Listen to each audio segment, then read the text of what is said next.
అమరావతిని సందర్శించి సరికొత్త ఆలోచనలతో ఇక్కడి అవకాశాలను ఉపయోగించుకోవాలని సింగపూర్ పారిశ్రామికవేత్తలకు సీఎం చంద్రబాబు నాయుడు పిలుపునిచ్చారు. సింగపూర్ లో జరుగుతున్న వరల్డ్ సిటీస్ సమ్మిట్ లో పాల్గొన్న ఆయన లీడర్షిప్ ప్లీనరీలో కెంట్ స్మార్ట్ సిటీస్ లవ్ హ్యూమన్స్ అనే అంశంపై మాట్లాడారు.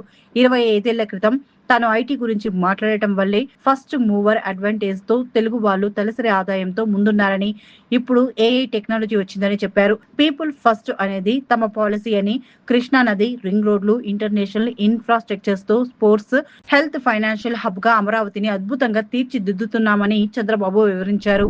హోంశాఖ మంత్రి వంగలపూడి అనితపై వైసీపీ నేత గుడివాడ అమర్నాథ్ చేసిన వ్యాఖ్యలు డిప్యూటీ సీఎం పవన్ కళ్యాణ్ తీవ్రంగా ఖండించారు.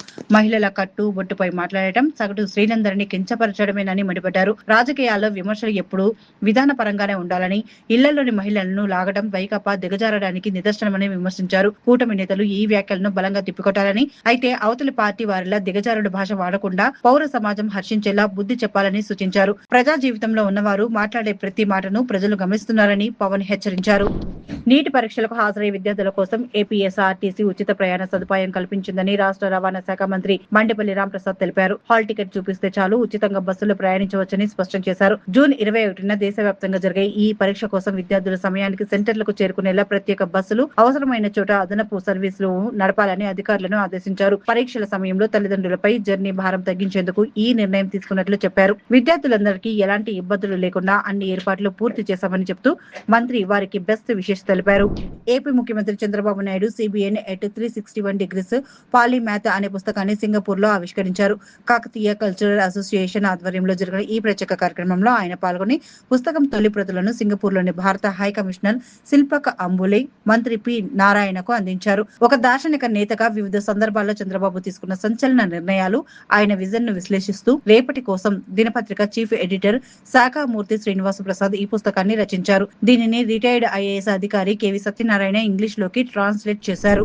జనసేన పార్టీలో కొత్తగా చేరేవారని కోఆర్డినేట్ చేసుకునేందుకు 14 మంది సభ్యులతో ప్రత్యేకంగా ఒక జాయినింగ్ కమిటీని ఏర్పాటు చేస్తున్నట్లు పార్టీ అధినేత పవన్ కళ్యాణ్ తెలిపారు. ఈ ఆంధ్రప్రదేశ్ కమిటీలో రాజ్యసభ మెంబర్ లింగమనేని రమేష్ తో పాటు ఎమ్మెల్యేలు బొలిశెట్టి శ్రీనివాస్, వంశీకృష్ణ, నానాజీ, మాజీ మంత్రి బాలినేని శ్రీనివాస్ రెడ్డి లాంటి సీనియర్ లీడర్లు సభ్యులుగా ఉంటారు. జనసేనలోకి వచ్చేందుకు ఇంట్రెస్ట్ చూపిస్తున్న విద్యావంతులు, సోషల్ యాక్టివిటీస్ ఇతర పార్టీల నేతలను ఆహ్వానించేందుకు ఈ కమిటీ వర్క్ చేస్తుందని పవన్ తెలిపారు. త్వరలోనే ఈ కమిటీ సమావేశం ఉంటుందని, ఏపీ తరహాలోనే తెలంగాణలోనూ త్వరలో జాయినింగ్ కమిటీని నియమిస్తామని స్పష్టం చేశారు.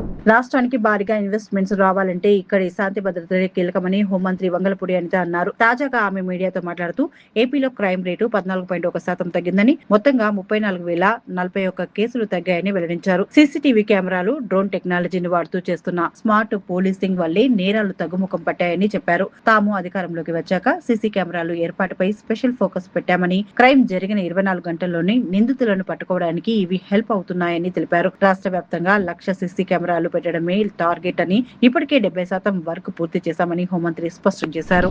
ఢిల్లీ పర్యటనలో ఉన్న AP deputy CM Pawan Kalyan మంగళవారం కేంద్ర అటవీ, ఎన్విరాన్మెంట్ శాఖల మంత్రి భూపేంద్ర యాదవ్ తో సమావేశమయ్యారు. ఏపీలో ప్రాజెక్టుల పర్యావరణ అనుమతులు, అటవీ శాఖ డెవలప్మెంట్ పై చర్చించి కీలక ప్రతిపాదనలు సమర్పించారు. ఏపీలో ఏర్పాటు చేయబోయే అరణ్య భవన్ లో హనుమాన్ పేరుతో మానవ వన్యప్రాణి ఘర్షణ నివారణ కేంద్రం, great green wall monitoring centre, tiger monitoring సెంటర్ల ఏర్పాటుకు సాయం కోరారు. పులుల రక్షణకు బేస్ క్యాంపులను 150కి పెంచాలని, దీనివల్ల 300 మంది చెంచు యువతకు ఎంప్లాయ్మెంట్ లభిస్తుందని తెలిపారు. డిఎన్ఏ డైవర్సిటీ కోసం ఇతర రాష్ట్రాల నుంచి 6 ఆడపులులను తెచ్చేందుకు కేంద్రంతో చర్చించినట్లు పవన్ వెల్లడించారు. వైసీపీ హయాంలో రాష్ట్రానికి రావాల్సిన మద్యం ఆదాయం తెలంగాణకు వెళ్లిపోయిందని ఎక్సైజ్ శాఖ మంత్రి కొల్లు రవీంద్ర తెలిపారు. ఆ 5 ఏళ్లలో ఆదాయం, ప్రజల ఆరోగ్య పరంగా తీవ్ర నష్టం జరిగిందన్నారు. 2014-19 మధ్య ఏపీ కంటే తెలంగాణ 4,186 కోట్ల అదనంగా మద్యం అమ్మితే, వైసీపీ రూలింగ్ లో ఏకంగా 42,762 కోట్లు అదనంగా అమ్మిందని తెలిపారు. గత ప్రభుత్వం నాసిరకం బ్రాండ్లు విక్రయించడంతో పాటు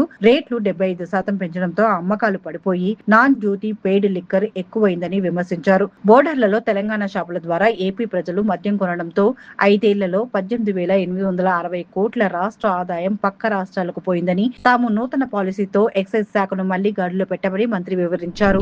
నీట్ యూజీ 2026 పేపర్ లీకేజ్ తర్వాత ప్రభుత్వం మళ్లీ ఎగ్జామ్ నిర్వహించనుంది. జూన్ 21న జరగాల్సిన రీ ఎగ్జామ్ కు ముందు టెలిగ్రామ్ టెలిగ్రామ్ యాప్ ను తాత్కాలికంగా బ్యాన్ చేయాలన్న కేంద్ర నిర్ణయాన్ని ఎన్టీఏ స్వాగతించింది. ఐటీ మంత్రిత్వ శాఖ సూచనల మేరకు జూన్ 22 వరకు భారత్ లో టెలిగ్రామ్ యాక్సెస్ పై తాత్కాలిక ఆంక్షలు విధించారు. అలాగే టెలిగ్రామ్ లోని మెసేజ్ ఎడిటింగ్ ఫీచర్ ను జూన్ 30 వరకు నిలిపివేయాలని ఆదేశించారు. కొందరు పాత పోస్టులను ఎడిట్ చేసి ప్రశ్నపత్రాలను యాడ్ చేస్తూ నకిలీ ఆధారాలతో గందరగోళం సృష్టిస్తున్నట్లు గుర్తించారు. ఈ మోసాలను అరికట్టేందుకు సైబర్ క్రైమ్ విభాగం రంగంలోకి దిగి పలు అనుమానిత టెలిగ్రామ్ ఛానళ్లను ఇప్పటికే తొలగించింది. ఆంధ్రప్రదేశ్ కు కేంద్రం మరొక కీలక ప్రాజెక్ట్ ను కేటాయించింది. రాష్ట్రానికి కొత్తగా ఎన్సీసీ డైరెక్టరేట్ మంజూరు చేస్తూ NCC head quarters directorate general ప్రకటన విడుదల చేశారు. ఏపీతో పాటు జార్ఖండ్ కు కూడా దీన్ని కేటాయించారు. ప్రస్తుతం దేశవ్యాప్తంగా 17 డైరెక్టరేట్లు ఉండగా ఈ రెండింటితో కలిపి ఆ సంఖ్య 19కి చేరనుంది. కొత్త డైరెక్టరేట్ ఏర్పాటుతో ఏపీలో సరికొత్త అడ్మినిస్ట్రేషన్ సిస్టమ్ రానుంది. దీనివల్ల గతంలో కంటే ఎక్కువ మంది విద్యార్థులకు ఎన్సీసీ శిక్షణ ఇచ్చేందుకు, విద్యా సంస్థల్లో కార్యకలాపాలను విస్తరించేందుకు వీలవుతుంది. యువతకు ట్రైనింగ్ పరంగా ఇన్ఫ్రాస్ట్రక్చర్ మెరుగైతే వారు క్రమశిక్షణతో జాతి పురోగతిలో భాగస్వాములయ్యేందుకు మరిన్ని అవకాశాలు లభిస్తాయి.